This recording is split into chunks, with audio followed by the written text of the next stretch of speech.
On July 9th, the Japanese Ministry of Defense released a dramatic photo showing a Japanese warship's bow almost touching the side of a Chinese Type 055 destroyer. The Japanese vessel, identified as the latest Akebono Daybreak-class destroyer, features stealth design, a large helicopter deck, and distinctive markings. This tense, close encounter occurred around 520 kilometers southeast of Miyako Island. The Type 055 wasn't alone. It was part of a group that included the aircraft carrier Shandong, a Type 052 destroyer, and the Type 054A frigate, marking their first appearance in the waters east of Taiwan this year. Although the Chinese Navy was in international waters, Japan kept a close watch on this strategic area, emphasizing the heightened state of global military readiness. On the same day, the US Congress ramped up efforts to impose new sanctions on China. Lawmakers pressed Treasury Secretary Janet Yellen for swift action. Yellen expressed concerns about the potential global economic fallout, noting that sanctions could push other countries to find alternatives to the US dollar, threatening its dominance. Some argue that increasing sanctions on the yuan could actually strengthen the dollar, as many countries would eventually convert their yen into dollars. The underlying sentiment is that the yuan remains heavily dependent on the dollar. Congress members continue their questioning, emphasizing Executive Order 13818, which targets foreign leaders involved in severe human rights abuses. They questioned why Chinese leaders should not face the same sanctions as Russian President Vladimir Putin, who was penalized for a Ukraine conflict. Yellen deferred, stating these issues fall under the State Department's jurisdiction. Diplomacy often hinges on timing, and the U.S. Foreign Sovereign Immunities Act, FSIA, stipulates that, except for certain special circumstances, foreign governments are generally not subject to the jurisdiction of U.S. federal and state courts. This provision has now sparked heated debate in Congress over when and how to remove this protective shield. On July 8th, the Heritage Foundation released a report titled, quote, "Holding China Accountable for Its Role in the Most Catastrophic Pandemic of Our Time, COVID-19, unquote.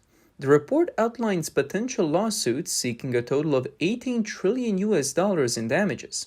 $8 trillion for deaths, $1.8 trillion for economic losses, over $1 trillion for emotional distress, and more than $400 billion for educational losses. This situation is being framed not merely as an issue of lifting diplomatic immunity, but as an effort to bring Chinese President Xi Jinping before an international tribunal for crimes against humanity. Should the Biden administration pursue this course of action, it could trigger a global uproar. Since the pandemic began, China has been vocal about the supposed decline of the West and the rise of the East, claiming that the US is doomed and remains hostile toward China. This rhetoric seems intended to heighten tensions, constantly opposing the US while expecting no retaliation.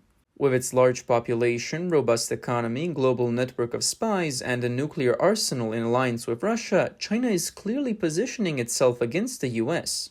Determined to maintain its global leadership, the US sees it as necessary to confront China directly.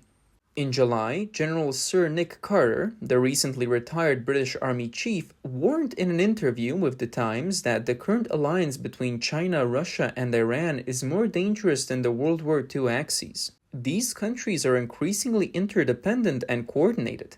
Carter described the present time as the most perilous since World War II, urging NATO to take decisive actions in Ukraine to avoid significant setbacks.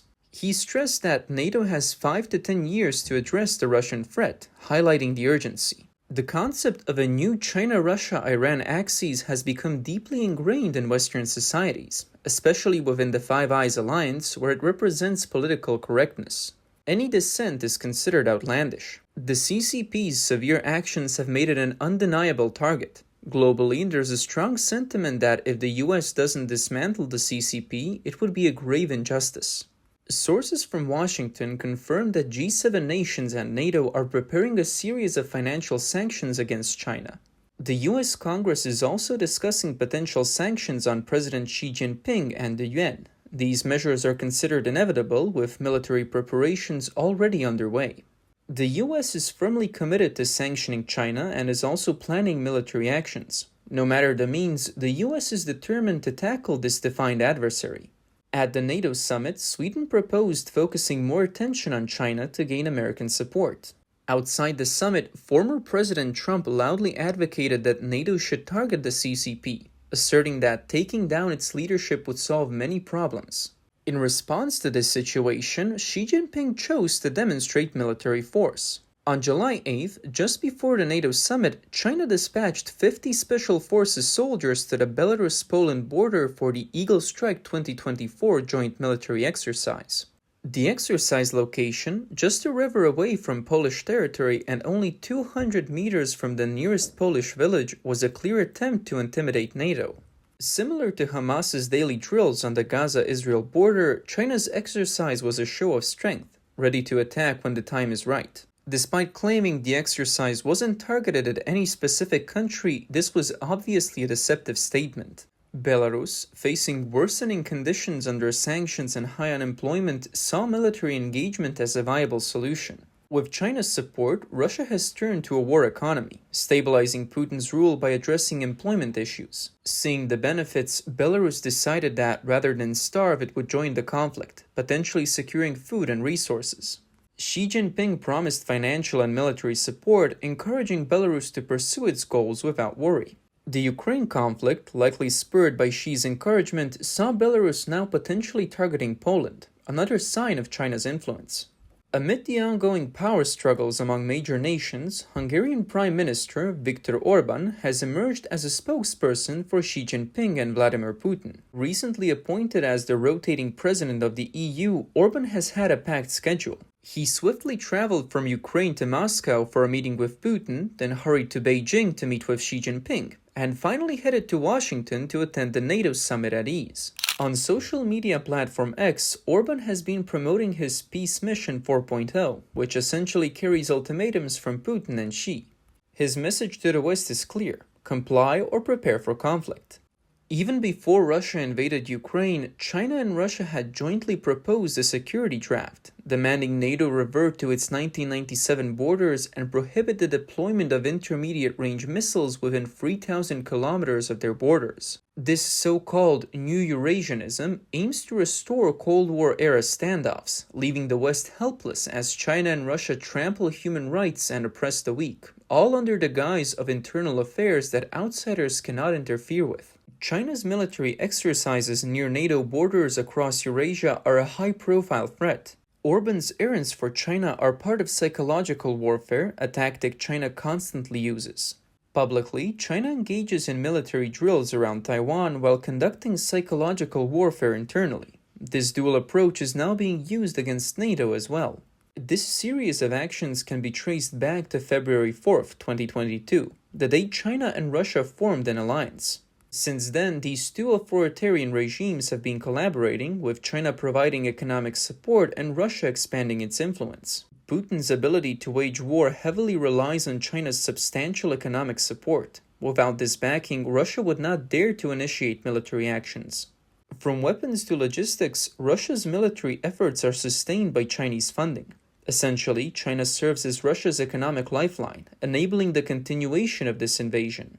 China's support has also bolstered Putin's authoritarian rule within China. Any remaining opposition and civil voices in Russia have been suppressed with China's financial help, further solidifying Putin's regime. China's assistance has cleared the way for Russia to dominate Eastern Europe, strengthening both authoritarian governments. The conflict in Ukraine is a result of collusion between China and Russia. These two aggressive empires aim to annex territories and violate human rights, casting a shadow of war over Eurasia. As July arrived, global turmoil reached a new phase. NATO leaders declared China a threat to our society, demanding it cease all trade, material, and political support to Russia. The final summit statement labeled China as a key adversary in the Ukraine war and a key accomplice to Russia. The campaign to dismantle Xi Jinping in China has begun, bringing the US closer to final victory, with the climax likely to unfold in East Asia. North Korea's provocations aim to ease pressure on Russia's Western Front. Should war break out in Northeast Asia, China, Russia, and North Korea would likely join forces, creating a formidable alliance.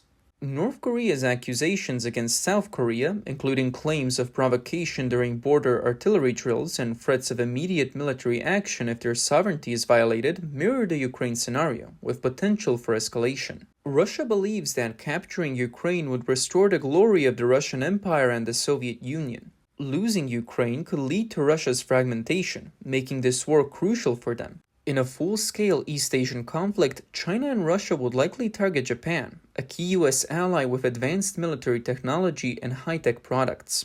If Japan falls into their hands, their military and technological capabilities would significantly advance. Conversely, if the US loses Japan, its entire Asia-Pacific strategy would collapse, making Japan a critical battleground. Joint bomber and naval patrols by China and Russia around Japan are clear attempts to intimidate it into distancing itself from the US. Japan's defense minister has openly stated that a major incident shaking the international order cannot be ruled out, employing the possibility of a Ukraine-level conflict. Japan is preparing for potential escalation. Seeing the unfavorable trend in the southern part of the first island chain, Japan quickly signed a reciprocal access agreement with the Philippines. This agreement allows military deployments and joint training and exercises in each other's countries and promises advanced weaponry to the Philippines. This strategic move strengthens their position against China in the South China Sea. On July 5th, the Philippine Coast Guard announced on Twitter that they were tracking Chinese vessels in the South China Sea using Canadian technology. The Philippine Armed Forces declared that they would handle disputes with China independently, though US support would likely continue discreetly. The coordinated efforts of the US, Japan, and the Philippines to contain China in the Western Pacific are evident. While Japan and the Philippines take the lead publicly, the US remains the strategic director behind the scenes. Recent developments clearly show that the US, Japan, and the Philippines have long been coordinating their strategy to contain China in the Western Pacific. While it seems like Japan and the Philippines are taking the lead, the US is actually directing the efforts behind the scenes. During the recent Rim of the Pacific exercise, the US Navy showcased its AIM-174B air-to-air missile, the longest-range air-to-air missile in the world, reportedly capable of reaching 350 kilometers or more. Weighing 1,800 pounds, this missile is extremely powerful. Additionally, the US military uses F-35C to provide long-range targeting data, allowing the Super Hornet to launch these missiles from beyond radar detection range. The US Air Force's F-22 has also participated, conducting aerial reconnaissance and relaying data to guide F-15s in launching AIM-260A missiles from a safe distance. This combination of advanced weaponry renders China's much-vaunted long-range air-to-air missile capabilities from the past decade obsolete. The aggressive posture of the US military in the Pacific clearly targets Xi Jinping and the CCP leadership, signaling a determined effort to bring down the regime. Concurrently, anti-China sentiment in the US has reached unprecedented levels. On July 8th, US House Speaker Johnson delivered a significant foreign policy speech at the Hudson Institute in Washington. He declared that the top priority for the US is to fully confront the coalition of evil nations led by China. He identified Russia, Iran, North Korea, Cuba, and Venezuela as minor players, naming the CCP as the primary global enemy.